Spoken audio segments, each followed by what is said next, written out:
K P Naushad Ali, ഇവിടെ ജയറാം രമേശ് പിന്നെയും പറയുകയാണ്, today Smriti Irani's only identity is that she contests elections from Amethi against Rahul Gandhi. Now her political relevance is over.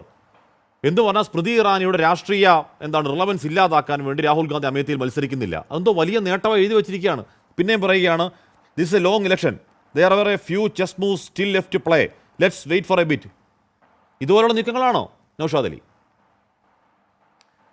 Hashmi, ഇവിടെ താങ്കളുടെ ചോദ്യത്തിലേക്ക് വരുന്നതിന് മുമ്പ് ഞാനിവിടെ ശ്രീ ലാൽകുമാർ ഇവിടെ ചില കാര്യങ്ങളൊക്കെ പറഞ്ഞിട്ടുണ്ട്. അതൊന്ന് പരിശോധിക്കുന്നത് നന്നാവും. കാരണം അദ്ദേഹത്തിന് രാഹുൽ ഗാന്ധിയോടും കോൺഗ്രസിനോടൊക്കെയുള്ള അഭ്യുദയകാംക്ഷയെ ഞാൻ മാനിക്കുന്നു. ആ നല്ല വാചകങ്ങൾക്കൊക്കെ നന്ദിയുണ്ട്. അദ്ദേഹം പറയുന്ന അമേഠിയിൽ തോറ്റു, അവിടെ വീണ്ടും മത്സരിച്ച് വിജയിച്ച് കാണിക്കണം, വെല്ലുവിളികൾ ഉയർന്നത് നേരിട്ട് ഏറ്റെടുത്തിട്ട് അതിനൊക്കെ മറുപടി നൽകണം എന്നൊക്കെയാണ് അദ്ദേഹം പറയുന്നത്. ഞാൻ അദ്ദേഹത്തിനോട് കേരളത്തിൻ്റെ തന്നെ ചില ചരിത്രങ്ങൾ പറയാൻ ആഗ്രഹിക്കുകയാണ്. 1996 VS അച്യുതാനന്ദൻ മാരാരിക്കുളത്ത് തോറ്റു. 2001 നിയമസഭാ തെരഞ്ഞെടുപ്പിൽ അച്യുതാനന്ദൻ മാരാരിക്കുളത്തല്ല മത്സരിച്ചത്, മലമ്പുഴയിലാണ് പോയി മത്സരിച്ചത്. അതുപോലെ തന്നെ സാക്ഷാൽ AK ഗോപാലൻ കാസർഗോഡ് പാർലമെന്റ് മണ്ഡലത്തിൽ വന്ന് മത്സരിക്കാൻ പണ്ഡിറ്റ് നെഹ്റുവിനെ വെല്ലുവിളിച്ചിരുന്നു. നെഹ്റു കാസർഗോഡ് വന്ന് മത്സരിച്ചിട്ടില്ല. അപ്പം നെഹ്റു ഒരു മോശക്കാരനും ഭീരുവാണെന്ന് ഇവർക്കൊക്കെ ഒരു അഭിപ്രായമുണ്ടോ? അല്ലെങ്കിൽ ഏതെങ്കിലും ഭയപ്പാട് കൊണ്ട് നെഹ്റു വരാതിരുന്നു എന്നൊരു അഭിപ്രായമുണ്ടോ?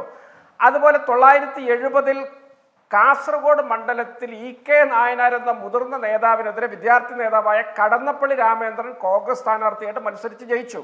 1977 കടന്നപ്പള്ളിക്ക് നേരിടാൻ EK നായനാരല്ല വന്നത്, വേറെ ആളാണ് വന്നത്. അവിടെ വീണ്ടും കടന്നപ്പള്ളി രാമേന്ദ്രൻ വിജയിക്കുകയുണ്ടായി. അപ്പോൾ രാഷ്ട്രീയത്തിൽ ഇതൊക്കെ സ്വാഭാവികതയും പതിവുമാണ്. ഈ കേരളത്തിൽ തന്നെ ഇതിനൊക്കെ നിരവധി ഉദാഹരണങ്ങളുണ്ട്.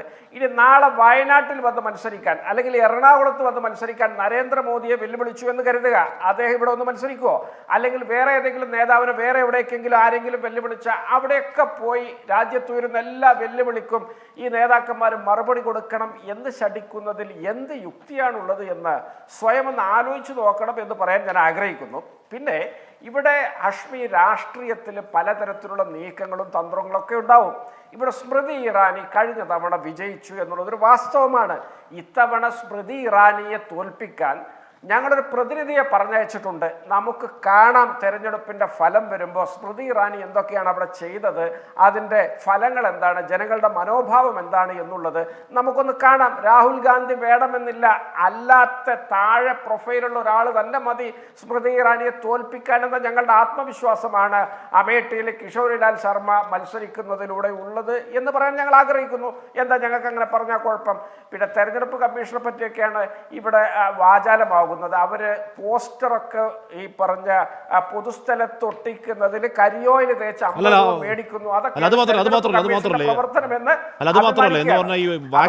വാക്സിന്റെ സർട്ടിഫിക്കറ്റിൽ പ്രധാനമന്ത്രി നരേന്ദ്രമോദിയുടെ മുഖം മാറ്റിയത് ഇലക്ഷൻ കമ്മീഷനെ പേടിച്ചാണ്. അപ്പോൾ കരുത്തൊരു ശക്തമായ ഇലക്ഷൻ കമ്മീഷൻ നമുക്കുണ്ട് ശ്രീ കെ പി നൗഷാദ് അലി. അതല്ലാതെ കോവിഷീൽഡുമായി ബന്ധപ്പെട്ട അവരുടെ വെളിപ്പെടുത്തലുമായി ബന്ധപ്പെട്ടൊന്നും അല്ല, അത് ഇലക്ഷൻ കമ്മീഷനെ പേടിച്ചാണ്. അപ്പം BJPക്കും പ്രധാനമന്ത്രി നരേന്ദ്രമോദിക്കും ഒക്കെ പേടിയുണ്ട് ഈ പെരുമാറ്റച്ചട്ട ലംഘനം. നൗഷാദ് അലി, ഇവിടെ കള്ളനും പോലീസും സാക്ഷിയും ജഡ്ജിയും ഒക്കെ ഒരാൾ തന്നെ അല്ലെങ്കിൽ ഒരു കൂടാരത്തിനകത്ത് തന്നെ എന്ന മട്ടിലാണ് ഈ രാജ്യം മുന്നോട്ട് പോകുന്നത്. അതുകൊണ്ടാണല്ലോ ഈ രാജ്യത്തെ ജനാധിപത്യം ഇല്ല, ഫാസിസത്തിലേക്കാണ് പോകുന്നത് നമ്മളിങ്ങനെ പറഞ്ഞുകൊണ്ടിരിക്കുന്നത്. ഇലക്ഷൻ കമ്മീഷനെ കുറിച്ചൊക്കെ ശ്രീപത്മനാഭൻ ഇങ്ങനെയൊക്കെ പറഞ്ഞ് വാചാലനാവുമ്പോൾ BJPയുടെ അണികൾ തന്നെ ഇത് കേട്ട് ഊറിച്ചിരിക്കുന്നുണ്ടാവും. പിന്നെ എന്തിനാ നമ്മൾ അതിനൊക്കെ മറുപടി പറഞ്ഞ് സമയങ്ങളെ നഷ്മി? നിങ്ങൾ അതിൻ്റെ ഉപചോദ്യങ്ങളൊന്നും ചോദിക്കേണ്ട കാര്യമില്ലല്ലോ. നമുക്കെല്ലാവർക്കും വളരെ വ്യക്തമാണ്. ഇനി എന്തെങ്കിലും ഒരു നീക്കം മോദിക്കെതിരെ നടത്തിയാൽ അശോക് ലവേസയുടെ ഗതിയുണ്ടാവും. അദ്ദേഹം ഈ ഗവൺമെന്റ് ഉദ്യോഗം തന്നെ രാജിവെച്ച് ഏതോ വിദേശ നാട്ടിൽ പോയിട്ട് സ്വകാര്യ കമ്പനിയുടെ ജോലിക്ക് ചേർന്നു. അതൊക്കെയാണ് ഈ രാജ്യം. ചിലപ്പോൾ അദ്ദേഹം ജീവഭയം കൊണ്ട് പോയതായിരിക്കാം. അപ്പൊ അതുകൊണ്ട് അതിനെക്കുറിച്ചൊന്നും നമ്മൾ ഉപചോദ്യങ്ങൾ ചോദിച്ചിട്ട് ഒന്ന് ഗൗരവപ്പെടുത്തേണ്ട ഒരു കാര്യമില്ല. പിന്നെ ഇപ്പൊ നരേന്ദ്രമോദി ഇപ്പൊ ഏറ്റവും അവസാനമായിട്ട് പറഞ്ഞത് വയനാട്ടിൽ തോൽക്കുമെന്ന ഭയമുള്ളത് കൊണ്ട്, വയനാട്ടിൽ തോൽക്കുമെന്ന് ഉറപ്പുള്ളത് കൊണ്ട് രാഹുൽ ഗാന്ധി UP വന്ന് മത്സരിക്കുന്നു എന്നാണ്. അപ്പൊ അദ്ദേഹം പറയുന്ന ഓരോ വാചകങ്ങളുടെയും യുക്തിയും മൂല്യവും വസ്തുതയൊക്കെ എന്താണ് എന്ന് ഇദ്ദേഹത്തിന്റെ ഈ പ്രസംഗത്തിലെ വയനാട്ടിലെ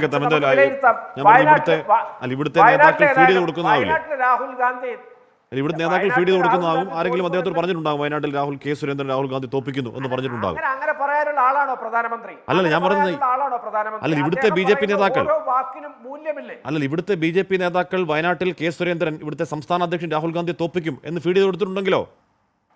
അദ്ദേഹത്തിന് ഇവിടുത്തെ കാര്യകർത്താക്കളെ വിശ്വാസമാണെങ്കിലോ?